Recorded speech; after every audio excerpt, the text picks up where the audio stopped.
Hey everyone, DQWERTYC here with a bit of a playthrough and developer commentary on my new game MiniMagbot. If you just want a playthrough or a walkthrough, feel free to mute the video and shut me up to just see a playthrough of the levels. And if you're interested in hearing kind of about the game, where the ideas came from and that, feel free to listen to the commentary. So this first level introduces you to the main movement mechanic, which is a kind of hover-based mechanic. So I can get over these little gaps just because I'm hovering, I'm not actually walking on the ground. I can hover higher to get up higher. I can't actually jump, but I can kind of simulate that by rising quickly. And then each level has one of those challenge tokens and then a time trial. So there's 3 stars available for each level. This level introduces the first hazards, these spikes. So if I'm hovering, I'm able to get over a single row of spikes, but if it's any deeper, I can't get over it. And then here, I can just hover down, get the token. And then this level introduces the main mechanic of the game. So this mechanic is the magnetic pushing and pulling. So I can push on these metal anchors to be pushed away from them, or I can have them pull on me to get closer to them. There's this little chain that shows which anchor I'm connected to, and I'll always be connected to the closest one unless I'm already pushing on an anchor, and then I'll stay connected to that one until I let go. So here I can push and then pull myself up that last little bit. And the way that the levels are laid out as kind of a bit of Easter egg, you can see the level number in the corner is in binary, but that binary also is flags of which features that level has. So here, level 100 is the first level with keys. So any level that has a 1 in that 3rd slot is going to have keys in it. Likewise, any level that has a 1 in that last slot, in the 1s slot, is going to have hazards in it. And so it sort of alternates, what features are in each level.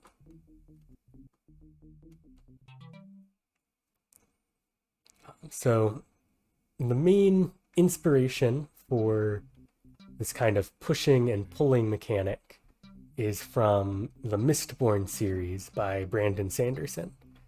If you've seen some of my other stuff, you know I'm a fan of Brandon Sanderson. I've done some Mistborn stuff in Minecraft before. But in the Mistborn series, there's a group of people that have magic powers built around different metals. And, in the book, they can eat basically different types of metals, and those give them different powers. And one of the metals, or I guess pair of metals, is iron and steel that allows for pushing and pulling on metals. And in the books, it's not quite magnets, so they can push and pull on almost any metal, regardless of whether it's ferromagnetic or not. Oh, real quick, here's the next feature, is these movable blocks. So these ones you can push and pull to move around, and if you pull them to you, they'll just hover right above you so you can carry them around. So I push that into that little basket there and get to the token. But yeah, so the people who have, the steel and iron can push and pull on different metals. And that's kind of where the inspiration for this came from, was pushing and pulling on specific metallic blocks. And it's really fun. In the books, they can use it mostly for mobility. They can use it for fighting because they can, shoot little coins as fast as a bullet, basically, and works well as kind of a fighting and attack system. Oh. Um, and so ever since I've read those books, I wanted to do a video game or something that uses that mechanic, but I also wanted to do something to make it a bit my own. I really doubt, me, little indie developer, is going to be able to license, work on an actual Brandon Sanderson Cosmere video game. But yeah, so I have kind of that push-pull mechanic, but then adding the sci-fi magnetism flavor. For those who don't, this is a fun level, so adds a bit of synergy between the blocks and the keys. So you can use the block to pick up the keys, so you don't have to get to all of them on your own. That was just a fun little bit of extra synergy that isn't a fully new mechanic in the game, but is something feels like there's new stuff happening. Anyway, so yeah, for those of you who don't know, my background is in computer engineering, but I also have an associate's degree in physics that I got while I was working towards that engineering degree. So I've always been interested specifically in the electromagnetics part of physics. I've always thought, it's one of those that is this weird mix of, there are parts of it that are, so close, tangible and we can see, and it's so useful for day-to-day life with just computers and radios and all that. But it's also something that it still feels kind of weird, even knowing the math behind it and the physics behind it. There's something with magnets that just feels weird. So that's, I've always been interested in that, wanted to do something with that. So yeah, that's kind of where this game came from. This is also a bit of a, I guess, simplified version of another project that I'm still hoping to work on, but it's kind of been put on the back burner, where it's a larger kind of Metroidvania style game using similar powers. And that one, that was the wrong button, just got kind of too unwieldy for a first project. So it's something I'm hoping to go back to eventually, but just don't have the bandwidth for right now. So yeah, this is the last level of the first half of the game. So from here on out, the rest of the levels are going to be mirror versions of the ones we've already seen, but with our last new mechanic are these force fields. So we have these purple fields that are little gravity pushers, and the yellow fields are stasis fields. So when you're in the stasis field, you don't move with up, down, left, or right anymore. You just keep your momentum. But then as we get into the other levels, you can still push or pull to move yourself in those levels. But you have to be careful that you don't have momentum in a direction you don't want, or that happens.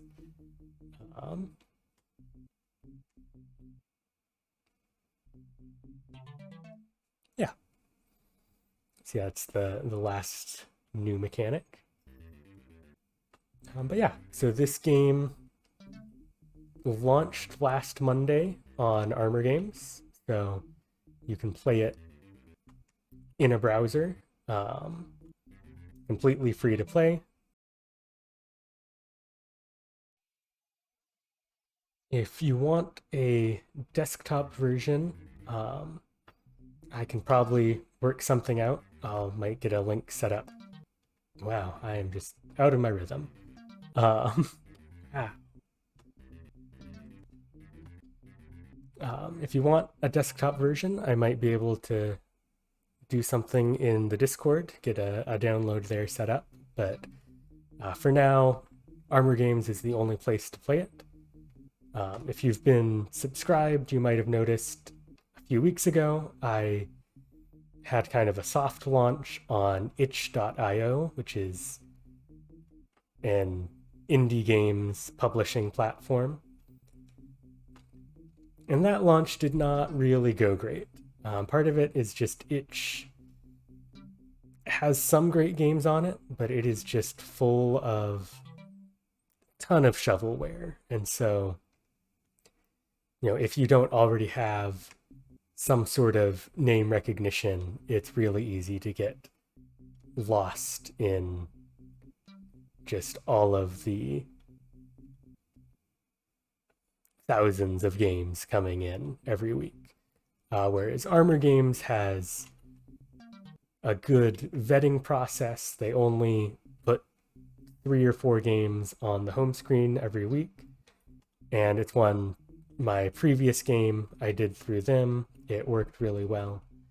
So decided to do them again for a secondary launch. And at this point, I'm just, trying all the different things for what works best for me as a developer, what, doesn't work well for me as a developer. And wow, I am just out of my rhythm right now. But yeah, so it's free to play on Armor Games right now. I was kind of surprised with the launch of this. When you submit a game to Armor Games, you can.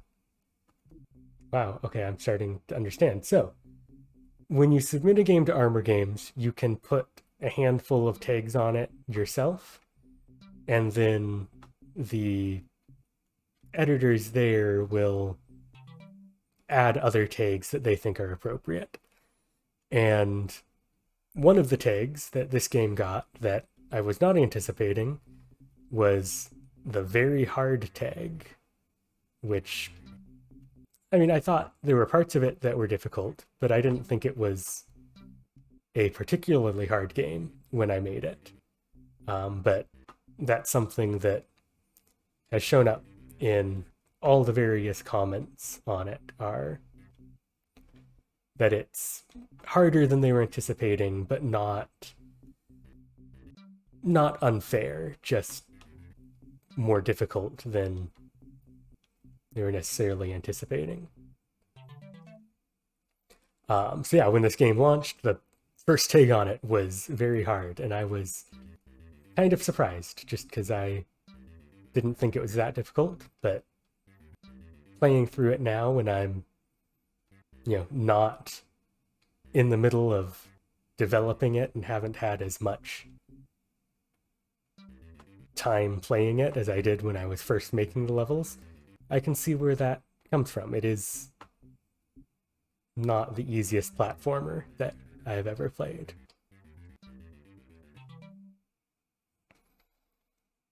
Yeah, so this is...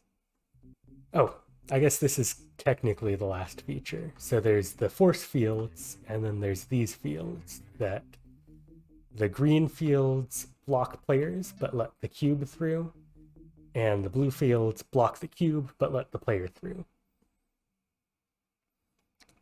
Oh, and as longtime subscribers will know, I really like my mazes, and so I couldn't do this without having at least one maze level in the thing.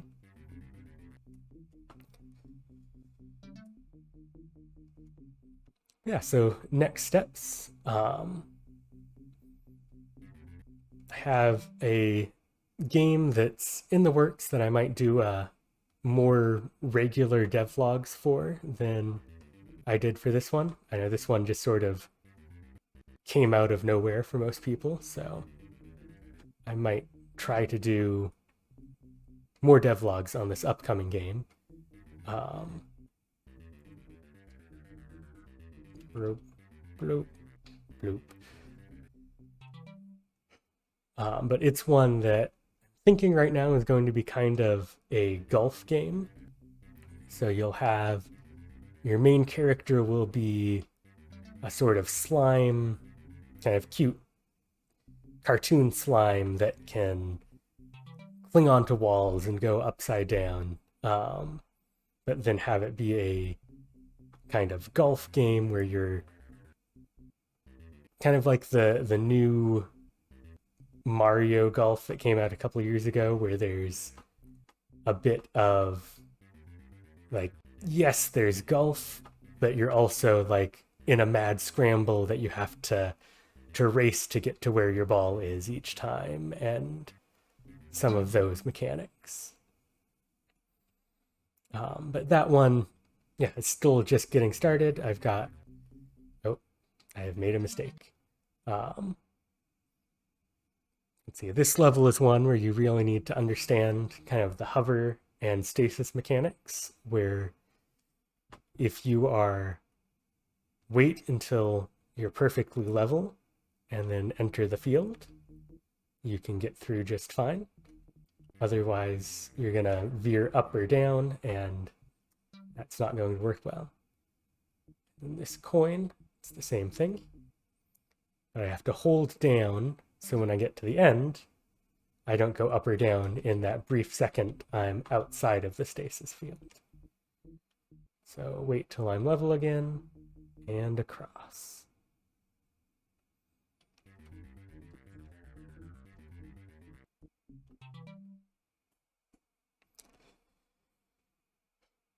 Yeah.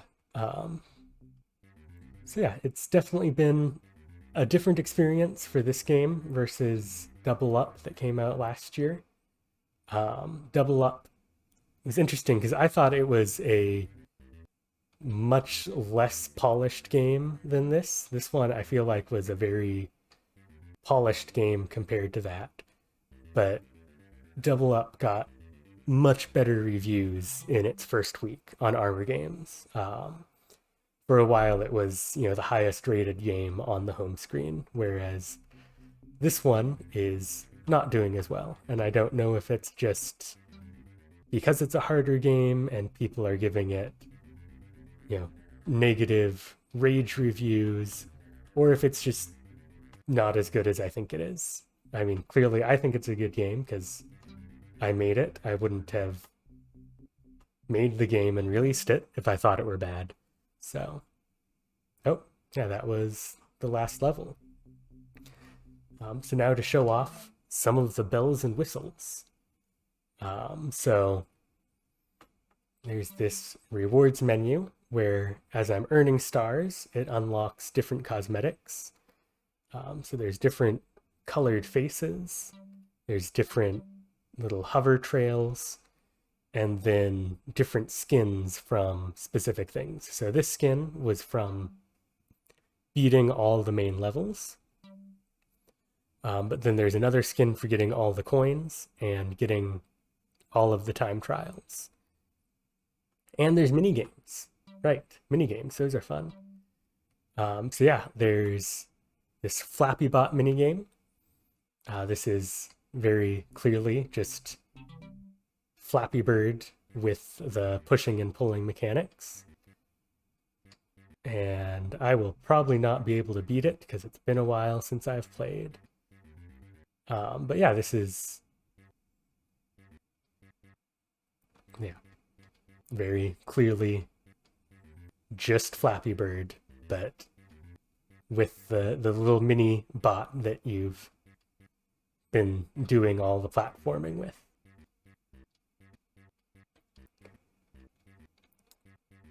And I am not even looking at the clock because I don't want to know how close I am.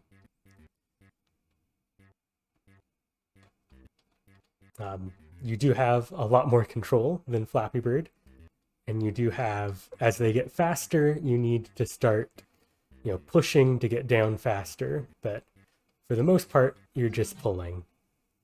Oh, I don't know if that counted. 1 minute, 7 milliseconds. So with the Flappy Bird minigame, if you get a minute, you unlock the skin. There it is. There is a Flappy Bird skin. I am so glad that worked on the first try. I am not great at that minigame. But yeah, let's see. What are some of the other bells and whistles? As you get more stars, this is the token hunter. So it will take you to just the first level that you do not have the token for. And it will, when you finish this level, it'll just take you to the next level you don't have a token for. So this is one of the hardest tokens. I think there are 2 parts that require almost pixel perfect precision, and this is one of them. Everything else has a fair bit of grace to it for, whether or not for getting it. Yeah, there's a fair bit of grace. You don't need super pixel perfect precision on most things. So yeah, this will take us through getting all of the tokens. For the most part, the tokens are easier to get than the time trials. So here, this one, have to do that to get up to it. But whereas, the time trials just rely on doing things quickly and doing them well, the tokens usually do require a bit more creativity to get to them.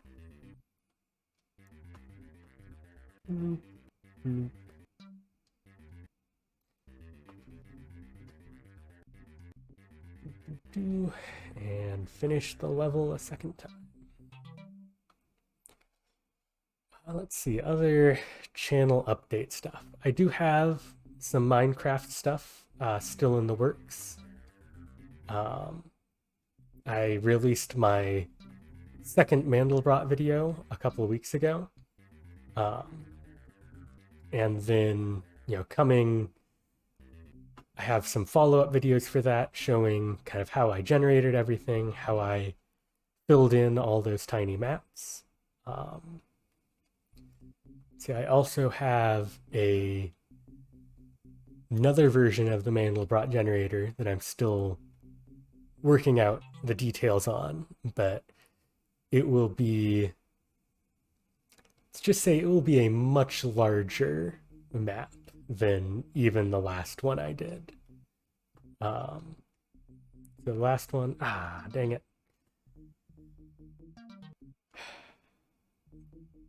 So yeah, the last one was 2048 by 2048. The one that I'm working on is going to be about 2 million by 2 million. So if it all works out, it'll be, you just take the coordinates on the complex plane and you multiply them by 1 million, and that gets you the coordinates in Minecraft to go to. But yeah, there's still a couple little kinks to work out on that one. I think I might have just come up with a new speedrun strat for that level. But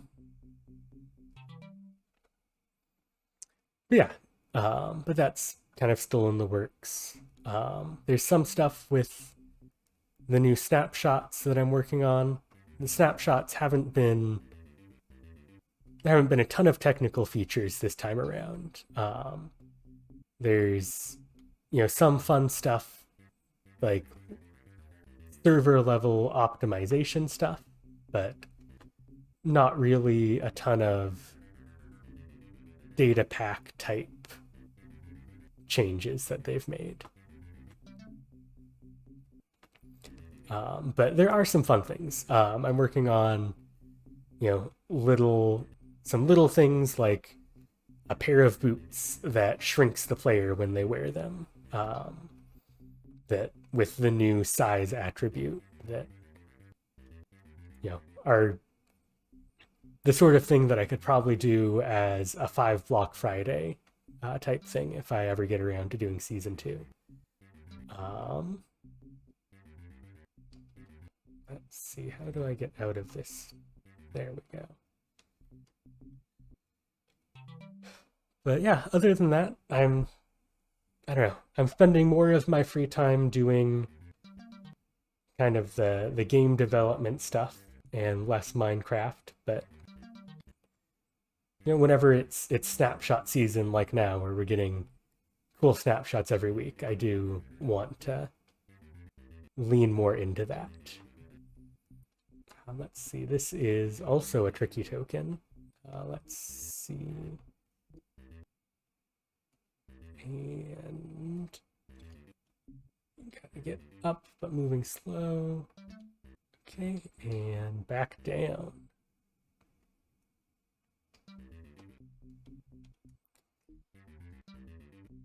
And don't die. Nice.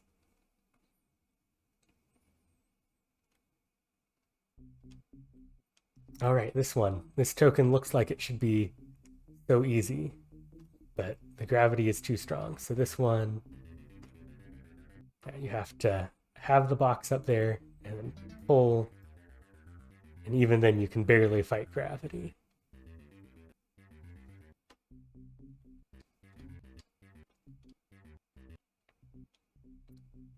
Yeah, that's pretty much it update-wise. Yeah, be on the lookout for that new... more maze generator stuff. So, a couple weeks ago, another Minecraft kind of redstone YouTuber released a new maze generator where it's one that works kind of weird because you start with a generated maze, and it's an algorithm that lets you rewrite that maze into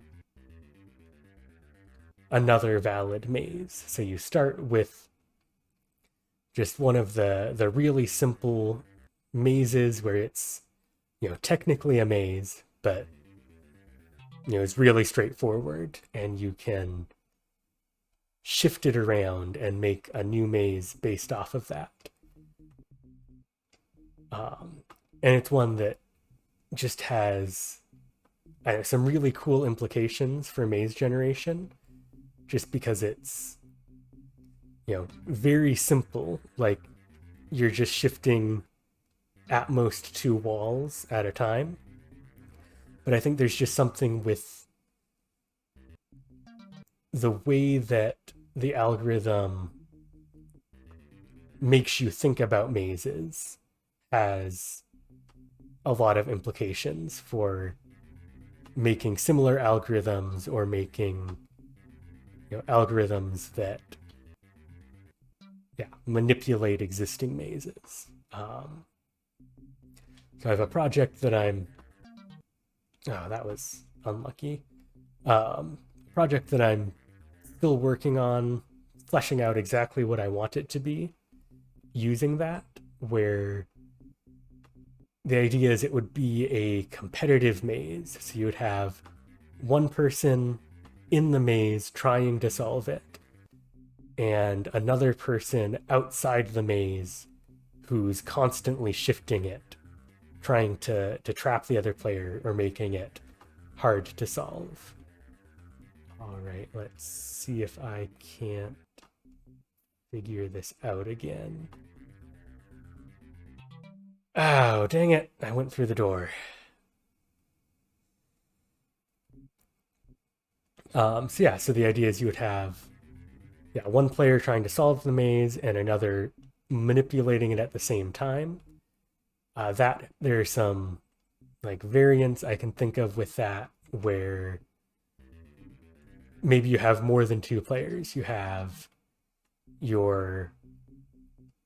maybe there's 2 players in the maze. You have a hunter and a seeker, and you have somebody outside the maze who's, making it easier for the hunter or making it easier for the seeker by manipulating the maze. Let's see.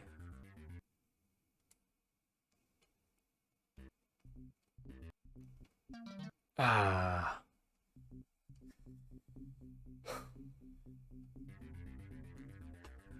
Of course, I had to, because this is the last level. I had to make it exceedingly difficult to actually. Okay. And pull. Okay. There's that. And now to get the keys. Don't die. Okay. Now.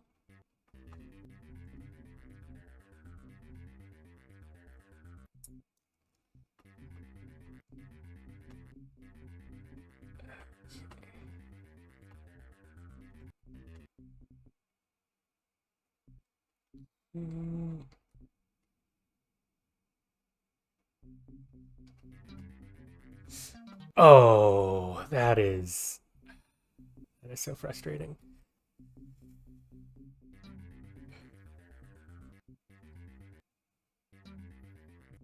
There's a decent chance I'm just gonna cut some of this commentary out and switch to background music, because this is thrilling gameplay at this point, I know.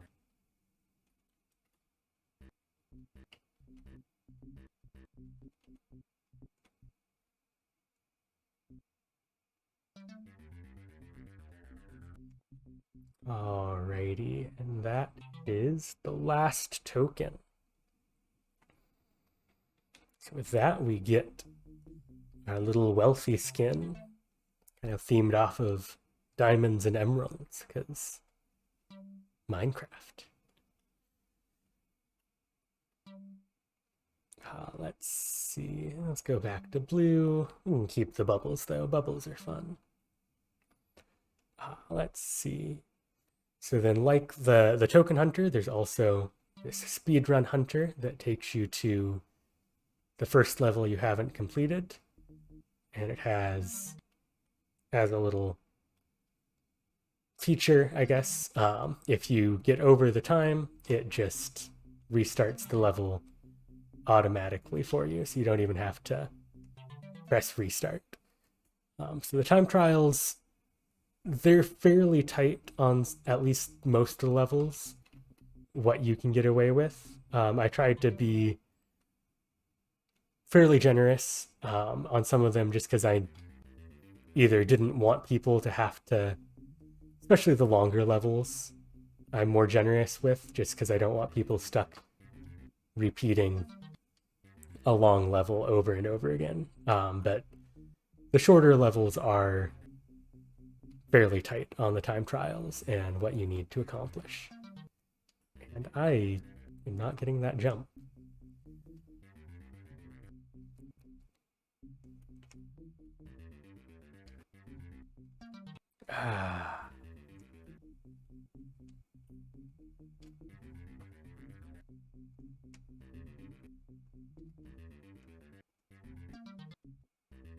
What am I missing?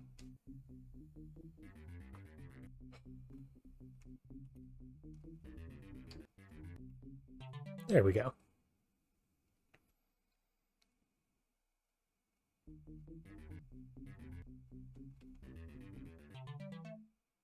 Yeah, pretty much all of the levels for the time trial, I took my best time, and other than some of the really short ones, I just took my best time and added 2 seconds to it.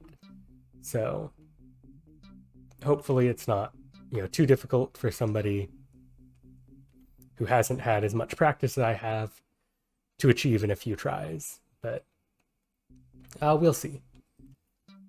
We'll see how many people actually think it's worth the time to beat all the time trials, which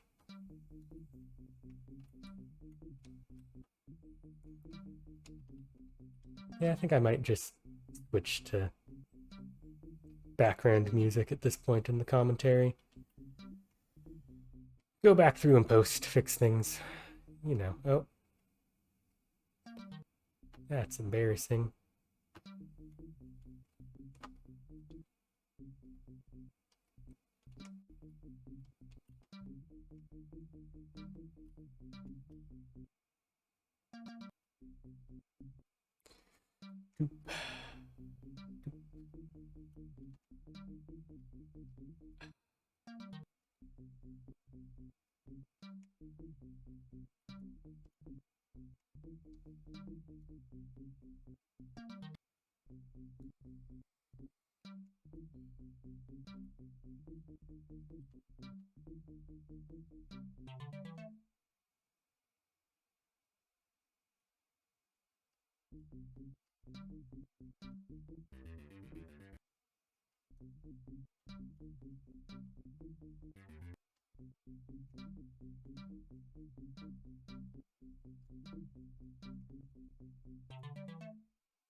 Hmm.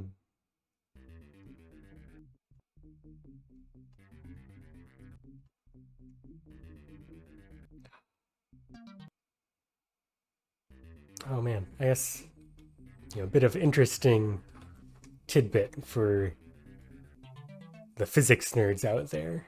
Um, in the Mistborn series, one of the things that is very common with the people who can push or pull is they will, push a coin underneath them and push off of that, and that will launch them up into the air because there's a, oh wow, that is far tighter than I thought. There's a equal and opposite reaction thing going on. But it's one of those things that when you read it in the book, it feels very intuitive that, oh, you push a coin, and then once that coin hits a wall, it starts pushing back against you. Like it just makes sense in the book. But it's something that does not actually make sense if you look at the physics of it. Because that means if it suddenly launches you backwards and it wasn't launching you backwards before, that means it's suddenly applying more force to you than it was before. And so that means like it somehow knows that it hit a wall and at that point starts applying more force to you, which is just kind of weird. That's not how physics works. And so a bunch of nerds smarter than me, and I say that in the most appreciative way I can, did the math and figured out that, because if you look at gravity and the force of gravity is like, oh, it decreases, oh, that was close, with the square of the distance. but that's, the only factor. Whereas there's, some other forces have, multiple variables. And if you take into account as one of the variables that determines how much force is applied, the relative velocity of the person pushing and the thing they're pushing on, it all works out. Because once the coin hits a wall, suddenly your relative velocity is a lot lower because it suddenly stopped moving. And so if you have that as one of your variables, all of the various calculus equations suddenly work out. And it's one of those that, yeah, in like the early versions of this, I had, weird stuff coded for determining when the box hit a wall and then, changing some of the variables when it hits a wall. And it's very clunky because it's like, am I actually touching the wall or am I just really close to the wall? Getting it to work smoothly just wasn't working. But then, I found blog post from a few years ago that's like, hey, if you set up, this system of differential equations where the force is dependent on the relative velocity, it all works out. And I did that, and lo and behold, all of the physics suddenly started working, and it worked a lot smoother. It wasn't nearly as clunky. The code was cleaner. So I am very grateful to the people on the 17th Shard blog that, or forum, I guess, that figured that out.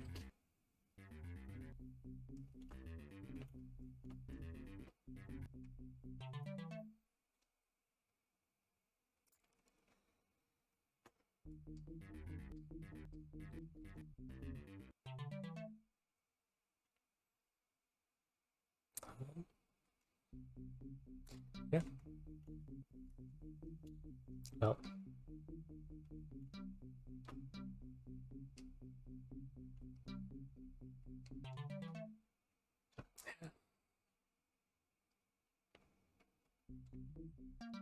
I'm gonna try that. What did I do earlier? So that down, down, over, and okay, so that's not enough time.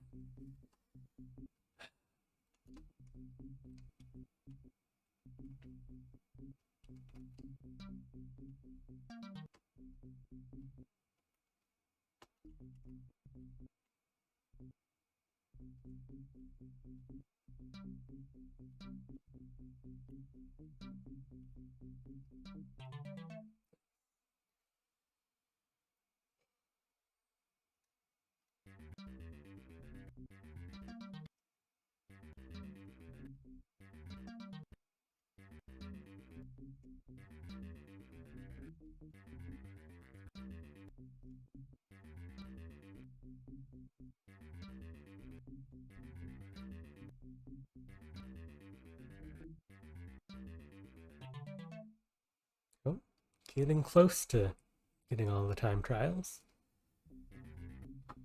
Oh, how does this one work?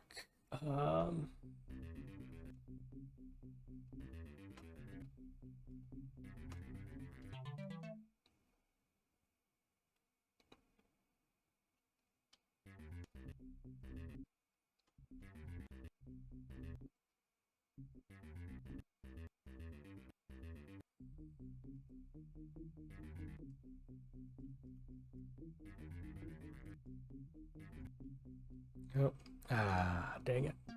Yeah.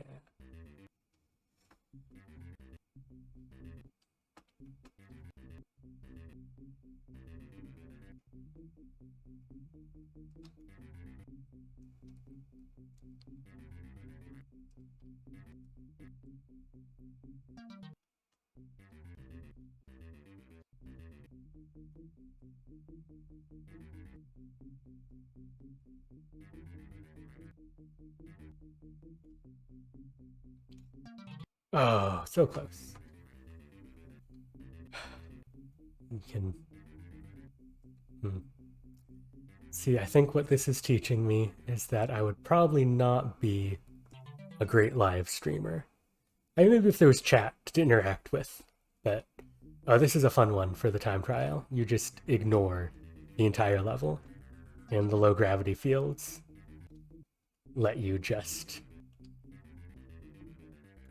get to the end. It's great. Yeah, I run out of stuff to say very quickly.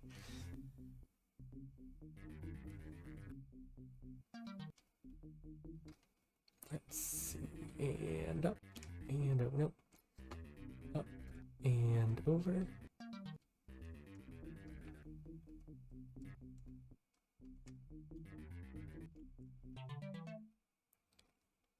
Oh, just a few more levels left. Ah, this one, okay.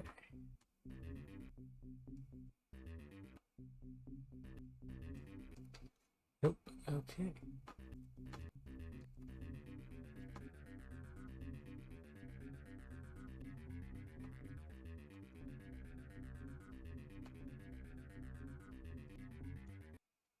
Oh, well, there goes that run.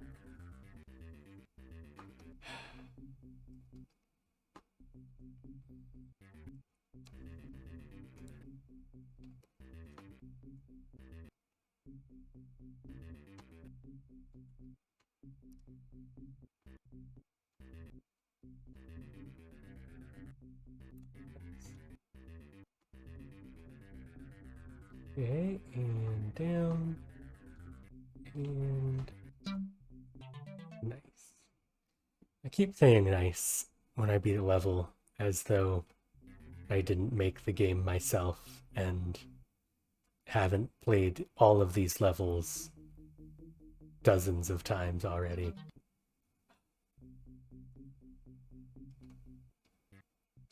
Let's see, I think... There we go. And hover. And over.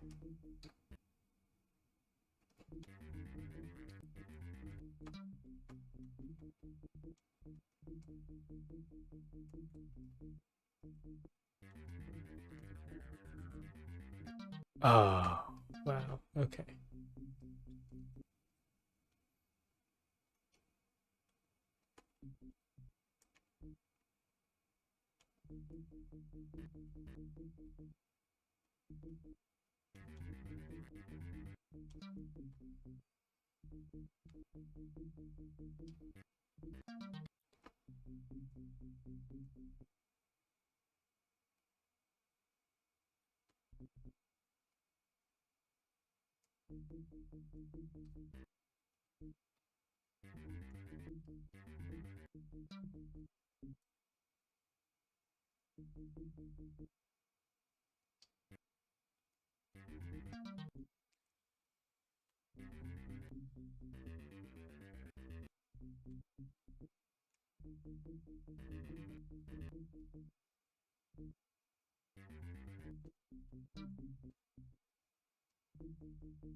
Ah, yes.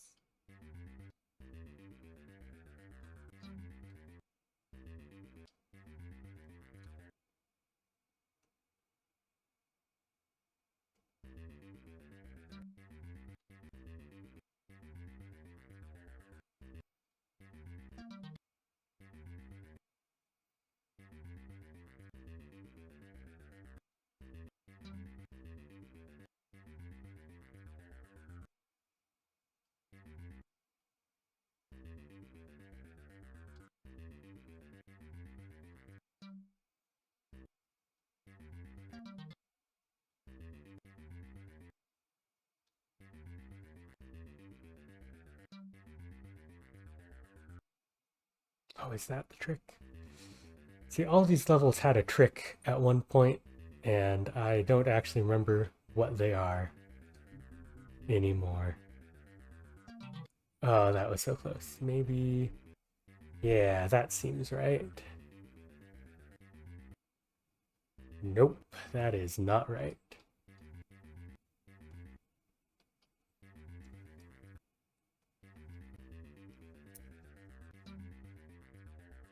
Oh. Well, anyone who's still listening at this point, I mean, I guess thank you for sticking around for, you know, absurd amounts of random commentary. Right, I don't actually need that coin. I keep subconsciously thinking I need to get the coin. I do not.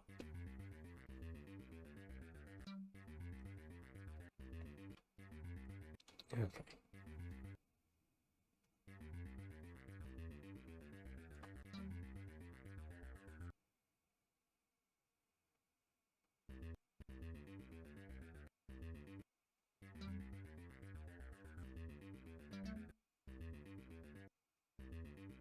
Come on.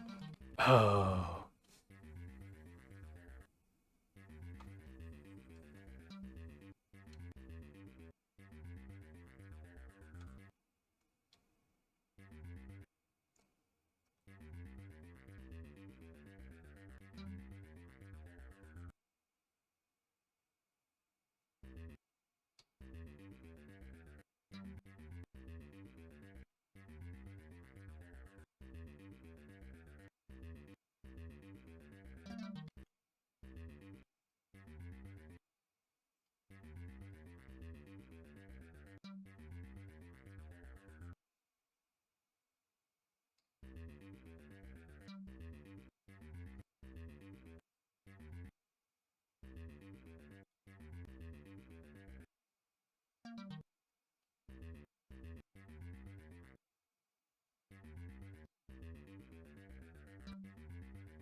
Now, I am starting to understand more and more why this got the very hard tag, even though I didn't submit it as a very hard game.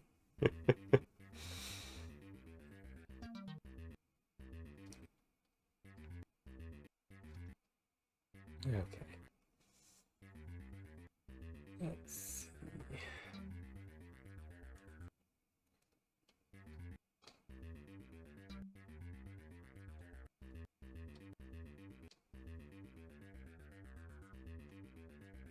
Aha. Alrighty, and last level to time trial. That is not a great start to the time trial. I think this is one of the few levels where the time trial is easier than the challenge token. I say as I whiff it yet again.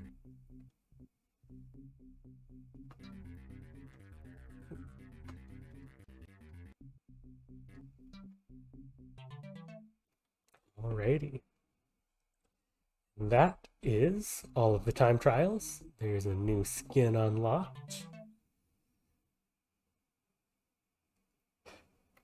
Let's look at those rewards. Now have the speed skin. Got a red face from enough stars. Got our new stream unlocked. So now all that's left are the last two mini games for 100% completion. Let's do this one. So this is the Dome Defender. And I am getting my controls mixed up. So yeah, this is a mini game where you have to defend the dome from incoming meteors. There's a little kind of cross thing at the center that a bit of an Easter egg for that game I mentioned, the Metroidvania one that I'm working on, where what it's supposed to be is a magnet that has not just a north and a south pole, but an east and a west pole as well, which I'm aware does not make any sense with magnets whatsoever. That's kind of the point of these weird fantasy sci-fi magnets that can push or pull at a distance and don't actually follow normal laws. I'm allowed to make up east and west pole magnets for this. But yeah, this is a little mini game. Beat a minute, so I go back to the menu. Should have yes, the Meteor Trail. And now for the very last mini game. This one was definitely more experimental, something that trying to work out how a larger map would work. So this one also ties to that physics associate I was talking about. Let me do this first part, and then there will be a room in a minute that explains what's happening. But yeah, so it's a larger maze, not really a maze, just a bunch of interconnected rooms that you can travel between. We've got different puzzles. Originally, the little... I just am getting those mixed up. Green and blue fields that block either the player or the block were originally just in this level. They weren't in any of the main levels. But I decided that they would be a kind of helpful feature for some of that back half, the different mirror levels. So they ended up making their way into the main game.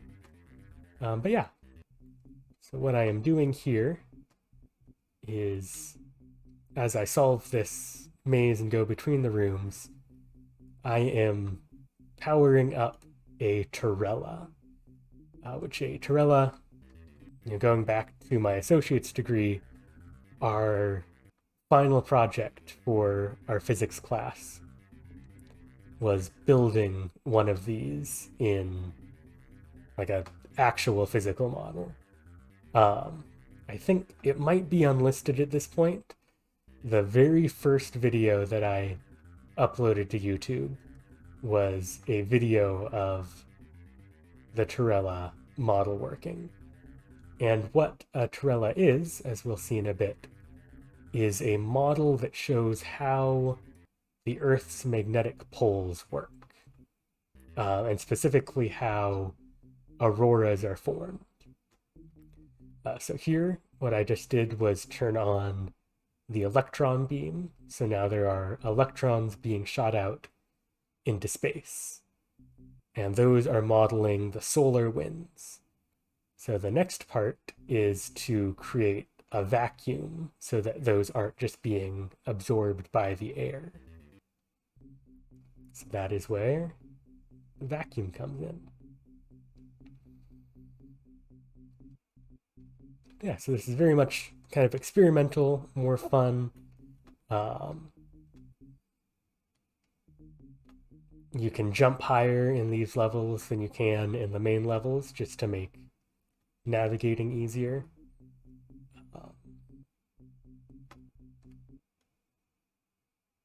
Let's see.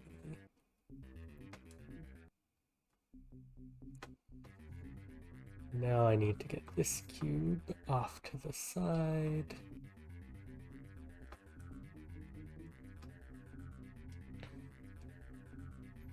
Yeah, so our main, year final project was building this Terrella, which is, so you have, how it works is you have a magnetized sphere that represents the Earth and the Earth's north and south poles.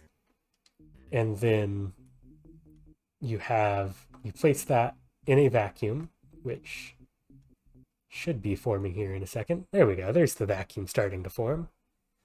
The simulated vacuum. So yeah, you have this magnetic sphere in a vacuum, and you connect the sphere to the positive end of a electric voltage, and you have the negative end just sitting there. And what happens is, as these electrons are shot out, they're attracted to the poles of that sphere, and that shows where the auroras form. But yeah, that was the last thing for 100% completion. If you come down here, and this is something that if you complete the game yourself, you'll get this completion screen with a unique code across the bottom based on a few things, mostly just your final times for each level. And if you share a screenshot of this screen on the Discord, I'll have a special role for you in the server. And if you're the first person to get that, you get to choose the color for that role. Kind of like with the scavenger hunt. So, yeah. That's it. That is 100% completion playthrough. There is also a speedrun mode. I don't think I'm going to play through it right now, but it will take you through the entire game. It removes the tokens so you don't have those distraction, and it's just getting through the game start to finish. But yeah, thanks for watching. Thanks for those of you who stuck around through my ramblings, and if you didn't stick around through the ramblings, I do not blame you. This is a very rambly video compared to normal. But yeah, thanks for watching.